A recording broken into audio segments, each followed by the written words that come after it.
The morning started like any other for Lisa Chen.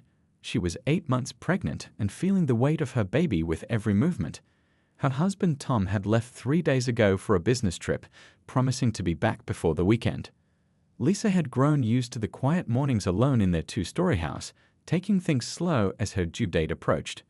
She woke up feeling unusually warm. At first, she thought it was just another pregnancy hot flash. She'd been having those a lot lately. But then she noticed the smell. Something was burning. Lisa sat up quickly, her heart racing as she touched her swollen belly. The baby kicked in response, as if sensing her sudden fear. When she opened her bedroom door, thick gray smoke poured in, making her cough and step back. "No, no, no," she whispered, rushing to the window to look outside. Orange flames were already licking the sides of the house. The fire must have started downstairs, and now it was spreading fast. She grabbed her phone from the nightstand with shaking hands and dialed 911. The operator answered quickly, but the news wasn't good. "Ma'am, the fire department is on their way, but there's a major accident on Highway 16 causing delays. Can you get out of the house safely?" Lisa looked back at her bedroom door where smoke was seeping through the cracks. "The stairs are on fire. I'm trapped upstairs, and I'm pregnant." The operator's voice changed tone immediately. "Stay low to the ground where there's less smoke. Block the door with wet towels if you can. Help is coming." Lisa did as instructed, wetting towels in her bathroom sink and stuffing them along the bottom of the door. But the smoke kept coming, and the heat was building. The walls felt warm to the touch, and she could hear the crackling of flames growing louder. What happened next made Lisa freeze in terror. Her sharp pain shot across her abdomen. Not now, she thought. Please, not now. But her body had other plans. Another contraction followed, stronger than the first. She moved to the window, desperately looking for help. The street was empty except for an old man walking his dog who hadn't noticed the fire yet. Lisa banged on the window and screamed until he looked up. His eyes went wide, and he immediately pulled out his phone. Lisa sank to her knees as another contraction hit. The baby was coming, and the fire was getting closer. She could feel the floor growing hot beneath her. The smoke was making it harder to breathe, and she pulled her nightgown up to cover her nose and mouth. In that moment, Lisa thought of all the birth plans she'd made, the calm hospital delivery, the soothing music, Tom holding her hand. None of that would happen now. Instead, she was facing the most important moment of her life alone, surrounded by fire. She heard sirens in the distance, but they sounded so far away. Would they arrive in time? Lisa looked around the room that was quickly becoming an oven and made a decision. If help couldn't reach her, she would have to save herself and her baby. With determination replacing fear, she dragged herself to the bathroom where the air was slightly clearer. She filled the tub with cool water, thinking it might provide some protection from the heat. As another contraction gripped her, Lisa realized with startling clarity that her baby wasn't waiting for rescue. It was coming now, in the middle of this nightmare. Outside, fire trucks screeched to a halt. Inside, Lisa took a deep breath of smoky air and prepared to fight for 2 lives. Lisa's mind raced as the smoke grew thicker. She had to make a choice, and quickly. The bathroom wasn't safe for long. The plastic shower curtain was already starting to wart from the heat. Through the window, she could see people gathering outside. Neighbors in pajamas pointed up at her house while firefighters unrolled hoses, but Lisa knew they couldn't reach her fast enough. The baby was coming now. Another contraction hit, stronger than before. Lisa grabbed the edge of the sink, her knuckles turning white. When it passed, she looked around the bathroom for anything useful. A pair of scissors, clean towels, her robe. These would have to do. "Think, Lisa, think," she whispered to herself. The birthing classes she'd taken with Tom seemed like a lifetime ago, but she tried to remember the instructions. Breathing was important. Staying calm was important. But how could she stay calm when she could hear the fire eating through the walls? She crawled back to the bedroom window, keeping low under the smoke. Opening it wider, she called out, "Help, I'm in labor." A firefighter looked up and cupped his hands around his mouth. "Ma'am, we're coming. The ladder truck is 2 minutes out." "I don't have 2 minutes." Lisa shouted back, wincing as another contraction gripped her. That's when she noticed her neighbor, Mrs. Patel, pushing through the crowd. The 65-year-old woman had mentioned once that she'd been a midwife in India before moving to America. Lisa had never been so happy to see anyone in her life. Mrs. Patel locked eyes with Lisa and called up, "Listen to me, dear. I delivered hundreds of babies back home. I can talk you through this." A crash from downstairs told Lisa part of the first floor had collapsed. The heat was becoming unbearable. She could feel sweat pouring down her face, mixing with tears. "The baby's coming," Lisa cried out, her voice breaking. Mrs. Patel's calm voice cut through the chaos. "Get on your back if you can. Put something under your hips. Remember to breathe." Lisa dragged her comforter to the spot below the window where the air was clearest. The floor was hot beneath the blanket, but it was the best she could do. She positioned herself as Mrs. Patel instructed, using pillows to prop up her back. The contractions were coming faster now. Through the open window, Lisa could hear Mrs. Patel counting, helping her time her breathing. Somewhere in the distance, there was the sound of a power saw, the firefighters cutting through something to reach her. But the fire was moving faster. A piece of ceiling fell in the hallway, sending up a cloud of sparks. Lisa screamed, not from that, but from the urge to push that suddenly overwhelmed her. "I think it's time," she called out the window. "Trust your body," Mrs. Patel shouted back. "When you need to push, push." The next few minutes blurred together for Lisa. The smoke, the heat, the pain. It all became one overwhelming experience. She pushed when her body told her to, rested when it allowed, and somehow kept breathing despite the thickening air. Then, through the haze of pain and fear, Lisa felt a sudden shift. With one final, tremendous effort, she pushed, and suddenly there was a tiny, slippery body in her hands. For a moment, there was silence. Then the most beautiful sound Lisa had ever heard, a high, angry cry as her baby took its first breath. "It's a girl," Lisa whispered, cradling the tiny, red-faced infant against her chest. "We did it, little one. We did it." Outside, the ladder truck had finally arrived. Firefighters were positioning it against the house. But inside, in a room surrounded by flames, a miracle had already happened. Lisa wrapped her daughter in a towel, keeping her close to her heart as they waited for rescue together. Through the window, she caught Mrs. Patel's eye. The older woman was crying, her hands clasped in prayer. Lisa managed a weak smile despite everything. They'd won this battle against time and fire. Now they just had to survive long enough to be rescued. Outside Lisa's burning house, the crowd grew larger as neighbors from all around came to watch the drama unfold. Among them was Raj, who had just finished his night shift at the hospital where he worked as a janitor. He'd been heading home when he saw the smoke rising above the rooftops.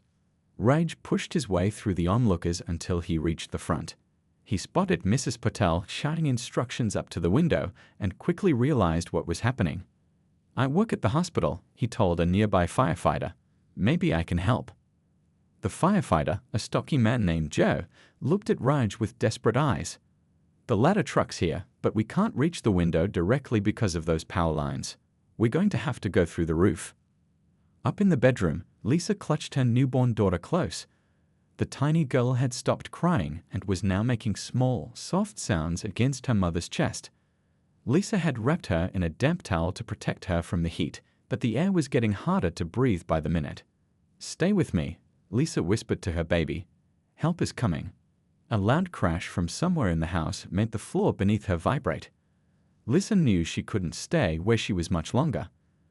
The fire was eating through the structure of the house, and soon there would be nothing left to stand on. Outside, Raj had an idea. He grabbed Joe's attention again. What if we use those blankets as a kind of catch net? If she has to jump, at least there would be something to break her fall. Joe hesitated only a moment before nodding. "Better than nothing. Get as many people as you can to help hold it." Within minutes, Raj had organized a group of neighbors to hold the edges of several blankets tied together. They positioned themselves beneath Lisa's window, creating a makeshift safety net. "We're ready if you need to jump," Raj called up to her.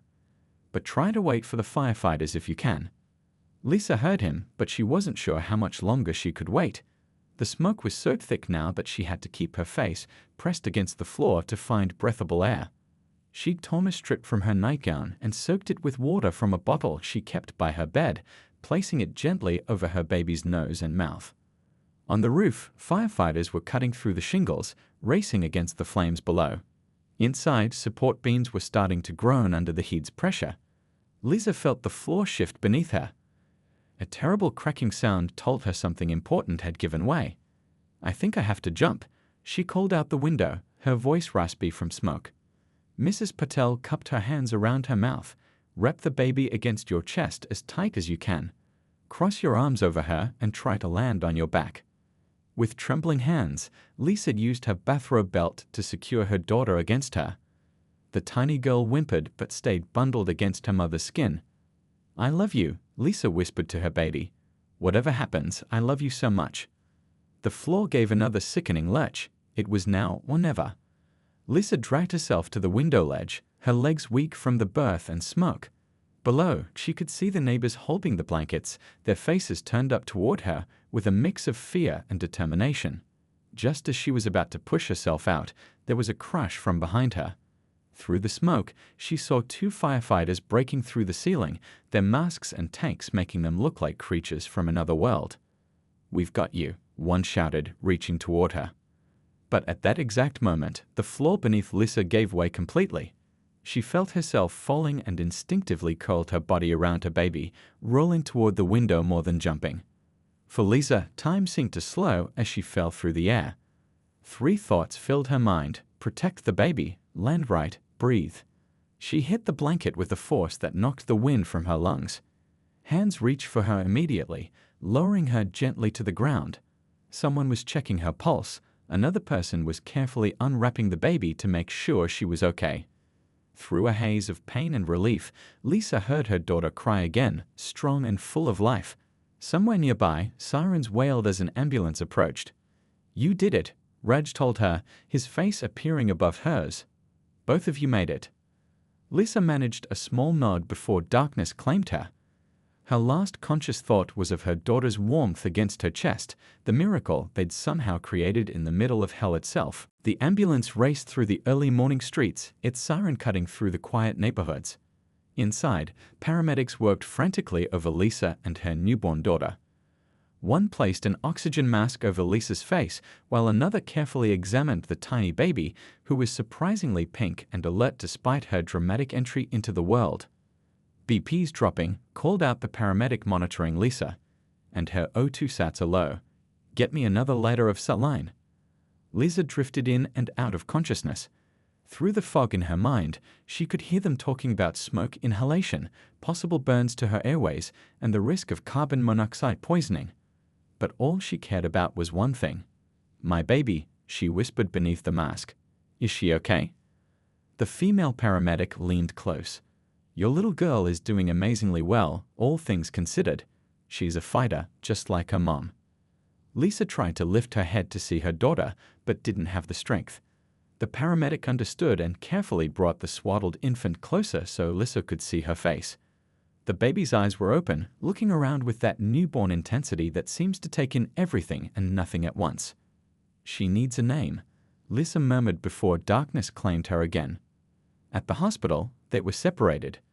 Lisa was rushed to the ICU while her daughter was taken to the neonatal intensive care unit for monitoring. The doctors weren't taking any chances with either of them. Dr. Wilson, the pulmonologist on call, examined Lisa's lungs and found damage from the smoke. "She's going to need to be intubated," he told the team. "The swelling in her airways is getting worse." In the ICU, Dr. Chen carefully examined the newborn girl. "Remarkable," she said to the nurse assisting her. "No signs of hypoxia. Her lungs are clear. Born in a fire, and she sounds better than most full-term babies delivered in perfect conditions." Word of the fire birth spread quickly through the hospital. Nurses called the baby the little phoenix, born from the flames. Hours passed. Lisa was placed in a medically induced coma to help her lungs heal. Her husband Tom arrived from his business trip, his face ashen with shock and fear. The doctors took him first to see his daughter. "She's perfectly healthy," Dr. Chen assured him as he stared through the incubator glass. "Your wife protected her somehow, kept her from breathing in the smoke. It's quite extraordinary." Tom placed his hand against the glass. "She doesn't even have a name yet." "Your wife can name her when she wakes up," Dr. Chen said gently. If she wakes up, Tom whispered, his voice breaking. But the medical team wasn't giving up on Lisa. Dr. Wilson ordered hyperbaric oxygen therapy to help clear the carbon monoxide from her bloodstream. Nurses turned her body carefully every 2 hours to prevent pressure sores. Respiratory therapists monitored her ventilator settings, adjusting them as needed. On the third day, they began to reduce the sedation. Tom sat by Lisa's bed, holding her hand and talking to her about their daughter. "She has your nose," he said, his voice hoarse from talking for hours. "And when she's hungry, she gets this determined look that's all you. The nurses say she's the strongest premature baby they've seen in years." Whether Lisa could hear him or not, no one knew for sure. But the nurses encouraged Tom to keep talking. "We brought her down to see you yesterday," he continued. "Dr. Chen thinks it's important for both of you. They let me hold her against your arm for a little while." A tear slipped down his cheek. "You need to wake up and name her, honey. I'm terrible with names. Remember how we argued for weeks about what to call our dog?" The ventilator continued its rhythmic whooshing. The monitors beat steadily. Outside, life went on. Ambulances arrived, shift changes occurred, families came and went. But in that room, time seemed suspended. On the fourth day, when Tom had stepped out to get coffee, a nurse noticed Lisa's fingers twitching. She checked the monitors and saw that Lisa's oxygen levels had improved overnight. "Dr. Wilson," she called. "I think she's waking up." The doctor arrived quickly and performed a thorough assessment. "Let's try removing the breathing tube," he decided. "She's showing signs of being able to breathe on her own." When Tom returned, he found the room full of medical staff. His coffee cup slipped from his fingers when he saw Lisa's eyes open, following the doctor's penlight. "Lisa," he whispered, afraid to believe what he was seeing.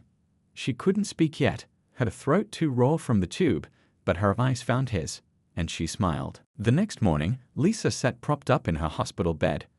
Her throat still felt like she'd swallowed broken glass, and each breath required effort, but she was alive. The doctors had explained everything. How close she'd come to dying from smoke inhalation, how the quick action of the medical team had saved her life. "Can I see her?" Lisa whispered, her voice barely audible. "Can I see my daughter?" Tom squeezed her hand.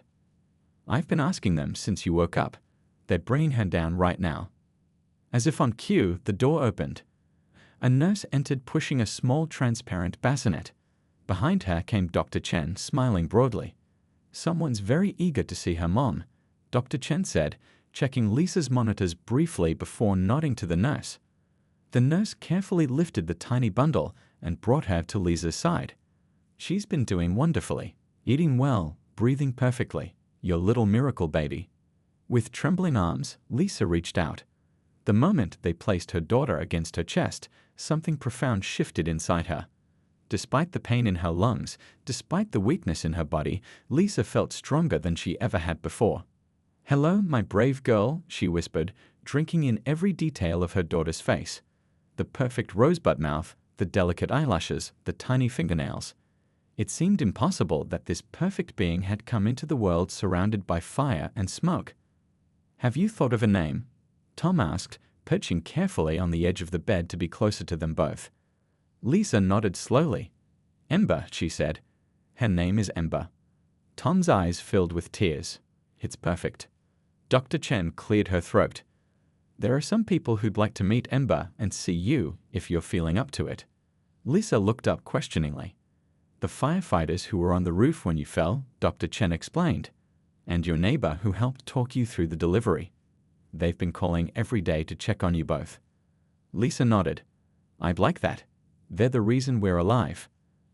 An hour later, after Lisa had time to feed Ember and rest, the visitors arrived. First came Mrs. Patel, carrying flowers and traditional sweets. The elderly woman burst into tears at the sight of Lisa holding Ember. "When I saw you fall," Mrs. Patel couldn't finish the sentence. She touched Ember's cheek with a gentle finger. "In all my years as a midwife, I never delivered a baby like this. She is blessed. This one." Next came Raj, looking shy and uncomfortable in the hospital setting despite working there. "I just wanted to make sure you were okay," he said, staying near the door. "Everyone at the hospital is talking about you too." Lisa beckoned him closer. "You're the one who thought of the blanket, right?" The one that caught us? Reg nodded, his eyes on his shoes. Then you saved our lives, Lisa said simply. Thank you doesn't seem enough. Last to arrive were Joe and another firefighter named Pete. They looked different without their gear, smaller somehow, but no less heroic to Lisa. We were seconds away from reaching you through that roof, Joe said, shaking his head. When you fell, I thought. But you made it, Pete finished, his voice gruff with emotion. Not many would have kept that cool under those conditions. Lisa laughed weakly. I wasn't cool. I was terrified. Being brave isn't about not feeling fear, Joe said. It's about doing what needs to be done despite the fear. As they talked, Lisa learned more about what had happened that night. How the fire had started from faulty wiring in the kitchen. How the first fire truck had gotten delayed by an accident. How neighbors had formed a bucket brigade before the firefighters arrived, trying desperately to control the flames. Your house, Mrs. Puttle began hesitantly. Is gone, Lisa finished. Tom told me. Strangely, she felt little grief over the loss. The house could be rebuilt. The baby photos and wedding album could be replaced with new memories. What mattered was here in this room, her daughter, her husband, and the community of people who had come together to save them. Tom had been quiet during the visit, but now he spoke up. We're staying with my parents when Lisa and Ember get discharged. Then we'll figure out what comes next. One day at a time, Lisa said, looking down at Ember sleeping peacefully in her arms. The baby's tiny hand had escaped from her blanket and was curled around Lisa's finger, holding on with surprising strength. One day at a time, with each breath a gift and every moment precious. That was how they would move forward from here. 3 weeks later, Lisa sat in the Summit living room of her in-laws' house, watching Ember sleep in her bassinet. The baby's chest rose and fell with peaceful breaths, each one a reminder of the miracle they'd experienced. Lisa's own breathing was still labored at times, especially when she tried to climb stairs or move too quickly, but the doctors assured her she was healing well. The body has an amazing capacity for recovery, Dr. Wilson had told her during her last checkup, especially when there's something worth fighting for. Lisa certainly had that. She couldn't look at Ember without marveling at how they'd both survived. According to the medical team, it had been touch and go for both of them. Ember's perfect health was considered nothing short of extraordinary given the circumstances of her birth. Tom entered the room carrying 2 mugs of tea. He handed one to Lisa before settling beside her on the couch. Mom's gone overboard at the baby store again, he said with a small smile. She just called to say she's bringing home another carload of things we absolutely need. Lisa laughed softly. At this rate, Ember will have more clothes than both of us combined. They sat in comfortable silence, sipping their tea and watching their daughter sleep. These quiet moments had become precious to them both. A chance to simply exist together, to breathe and be grateful. The doorbell rang, startling Ember awake. She blinked her dark eyes but didn't cry, just stared up at the ceiling with that intense newborn focus. That'll be Dr. Chen, Tom said, rising to answer the door. She said she wanted to check in on you both. Lisa straightened her shirt and ran a hand through her hair. Her appearance was the least of her concerns these days, but she still felt a special gratitude toward the doctor who had taken such good care of Ember. Dr. Chen entered carrying her medical bag and a small gift-wrapped package. My official visit isn't until next week, she said with a warm smile, but I was in the neighborhood and thought I'd stop by. How are my 2 miracle patients doing? Lisa gestured to the bassinet. See for yourself. She's gaining weight right on schedule and sleeping almost 4 hours at a stretch at night. Dr. Chen placed her bag down and went to examine Ember, her hands gentle as she lifted the baby. Though this was an informal visit, she checked the infant thoroughly, listening to her heart and lungs, testing her reflexes, studying her eyes and skin tone.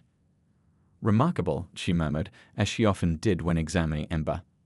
I've been practicing medicine for 22 years, and I've never seen a premature infant born under such extreme conditions thrive like this. Lisa watched anxiously. So everything's normal? Dr. Chen nodded, carefully rewrapping Ember in her blanket. More than normal. I'd say exceptional. She handed the baby to Lisa. There's actually another reason I wanted to stop by today. The hospital is doing a feature for our newsletter about exceptional cases from the past year, and with your permission, we'd like to include Ember's story." Lisa and Tom exchanged glances. "People need hope," Dr. Chen continued. "Especially other parents of premature babies or families going through difficult times. Your story could provide that." Tom looked thoughtful. "Would we need to be interviewed?" "Only if you're comfortable with it," Dr. Chen assured them. "We could keep it anonymous if you prefer." Lisa looked down at Ember, now contentedly nursing. The tiny girl who had entered the world surrounded by flames had already touched so many lives: the medical staff, the firefighters, their neighbors. Perhaps her story could reach even further. "I think we'd like to do it," Lisa said slowly, "if it might help someone else." Dr. Chen smiled and reached for the gift she'd brought. "This is for Ember." A little early, but I couldn't resist. Inside the package was a small silver bracelet, delicate enough for a baby's wrist, but sturdy enough to last. Engraved on it were simple words: "Born of fire, stronger than flame." Lisa felt tears spring to her eyes. "It's beautiful. Thank you." As Dr. Chen prepared to leave, she paused at the door. "The human spirit is an amazing thing," she said thoughtfully. "In all my years of medicine, I've seen people overcome incredible odds when they have something, or someone, to fight for." After she left, Lisa stood by the window, holding Ember against her shoulder. Outside, spring flowers were beginning to bloom in her mother-in-law's garden. New life pushing up through the soil, reaching for the sun. "We made it," she whispered to Ember, feeling the reassuring weight of her daughter against her heart. "And we're going to be okay." The road ahead wouldn't be easy.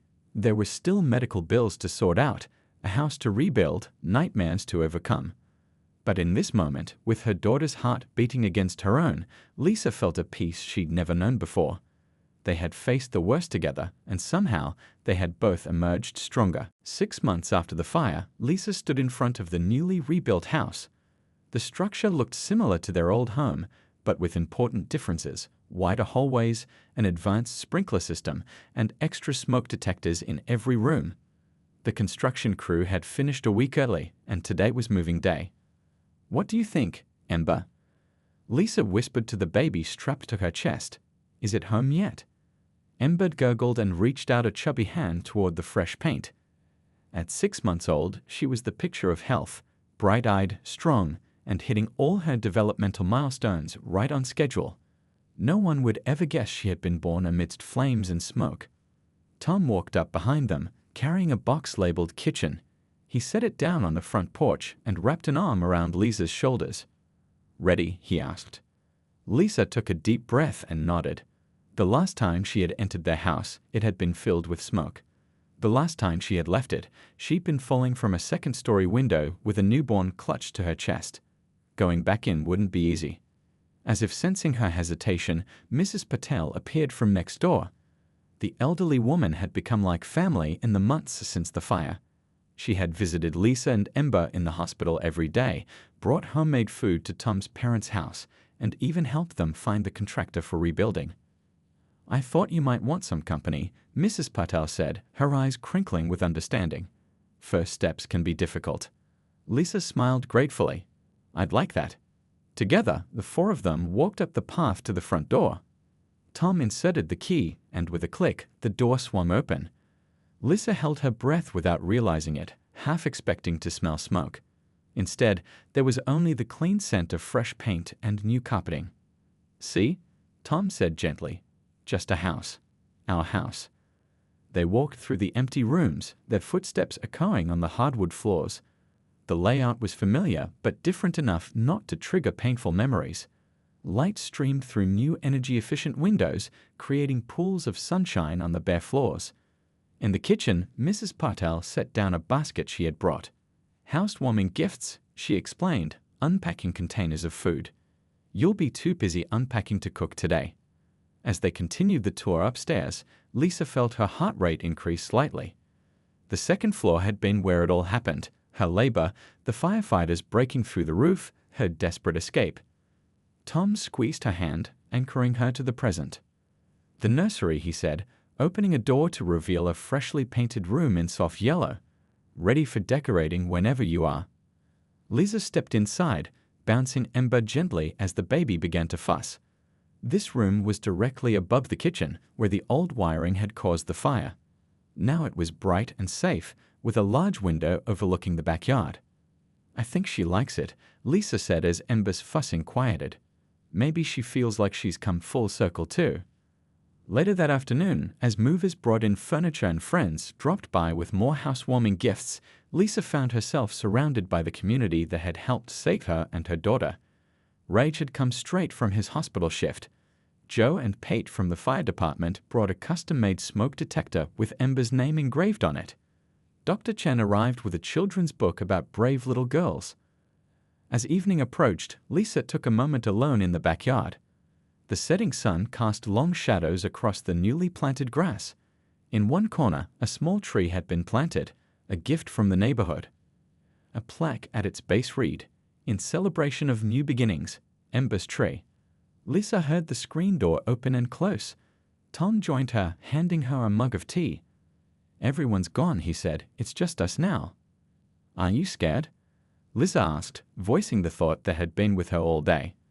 Tom considered the question carefully. "Not a fire," he said finally. "I'm scared of the normal things now, being a good dad, making sure Ember grows up happy, keeping our family safe in all the ordinary ways." Lisa nodded.